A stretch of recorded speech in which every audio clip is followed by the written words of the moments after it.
Olá, seja muito bem-vindo a mais um Léxico Psicanalítico e hoje nós vamos falar sobre a psique, sua estrutura, dinâmica e desenvolvimento. Mas antes de qualquer coisa, se você é novo no canal, não deixe de se inscrever e curtir esse vídeo para que ele chegue a mais pessoas e com certeza leve um conhecimento que vale a pena conhecer.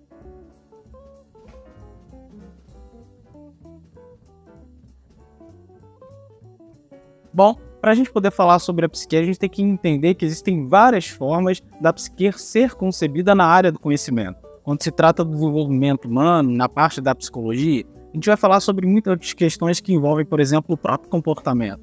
A gente consegue olhar a partir do behaviorismo, a gente consegue pensar a partir da filosofia humanista, a gente consegue pensar de tantas formas, principalmente quando está relacionada à área da educação, onde a gente vai ver que o desenvolvimento humano, o desenvolvimento do sujeito, da sua estrutura psíquica, passa pela a arte do conhecer, a habilidade do conhecer, mas não só das relações interpessoais, da cultura, a aprendizagem de um modo geral, ainda as suas experiências externas, que dizem respeito ao comportamento, e as suas experiências internas, que é a forma com que a pessoa recebe e percebe o seu próprio comportamento em relação a si e em relação às outras pessoas. Mas como a gente está fazendo aqui uma abordagem psicanalítica, e esse aqui é o nosso objetivo, eu quero pensar a psique com você a partir da tópica freudiana, tanto a primeira quanto a segunda. Na primeira tópica, o Freud vai propor algo muito interessante que será um divisor de águas, como uma ideia de que existe um homem antes e depois do Freud.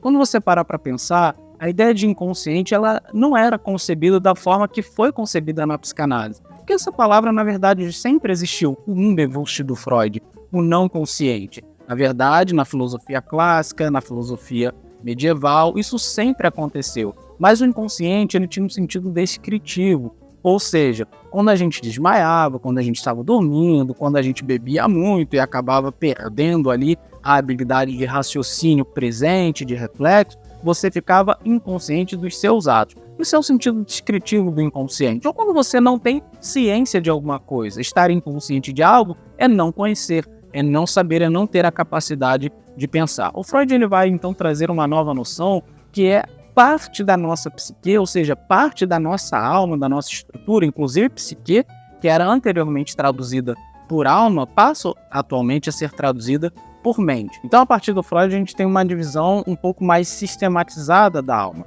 Ele vai conceber, por exemplo, o inconsciente, o pré-consciente e o consciente, sendo então o pré-consciente essa parte de censura entre o consciente e o inconsciente sendo um grupo psíquico completamente separado da nossa mente consciente.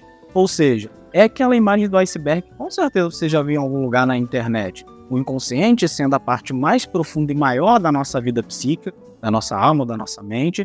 O pré-consciente, então, sendo aquele momento que está um pouco para fora, um pouco para dentro, dependendo do tempo, do momento.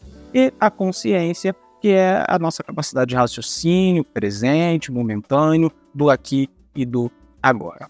Então, Freud ele vai não só pensar essa estrutura, que a gente chama de primeira teoria topográfica, como ele vai avançar essa estrutura ao longo do tempo. Muita gente acha que a psique ela foi, vamos dizer assim, pensada pelo Freud na primeira tópica e foi abandonada para uma segunda tópica. A verdade não é essa.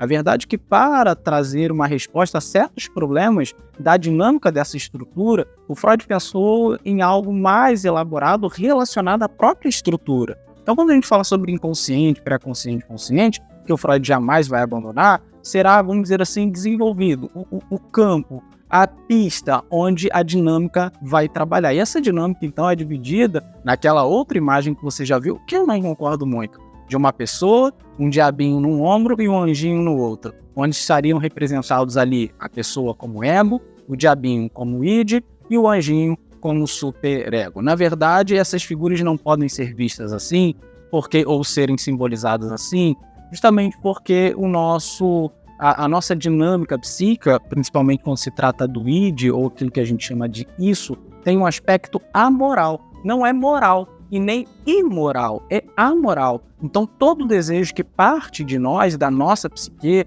toda a dinâmica de tentativa de satisfação na vida, que é esse campo do id, que é o reservatório pulsional, ele vem justamente para que a gente possa realizar. Isso não é, vamos dizer assim, escolhido de antemão. Isso é trabalhado. Então, o que eu quero dizer é, eu desejo para saber se aquilo que eu desejo condiz com a realidade e com os meus valores. Bom, mas quando eu falo realidade, tem outro princípio que é a extensão desse, que é o ego. Quando o eu está sendo formado, nesse período narcísico primeiro da criança, então ele se depara com a realidade e vai ver que os seus desejos nem sempre correspondem a uma expectativa social, uma expectativa do outro. E o eu é formado a partir dessa relação com a realidade, com essa dinâmica libidinal. Mas não só. Existem momentos onde a gente vai absorver os valores e principalmente a partir ali do complexo de Édipo e daquilo que resta dele, diz o Freud,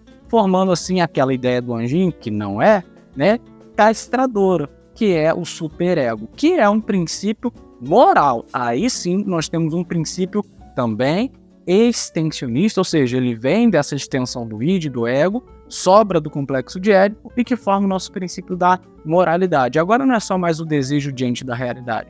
Agora é o desejo diante da realidade relacionado aos valores externos que me foram introjetados, culturais, familiares, religiosos, enfim, diversos outros. Então, pensando dessa forma, nós temos a primeira e a segunda teoria topográfica do Freud, ou a teoria da estrutura da psique a partir do Freud, sendo uma realmente a estrutura e outra a dinâmica dessa estrutura, que jamais o Freud vai abandonar. E todo esse desenvolvimento da estrutura passa pelas fases do desenvolvimento pensados pelo Freud até a vida adulta.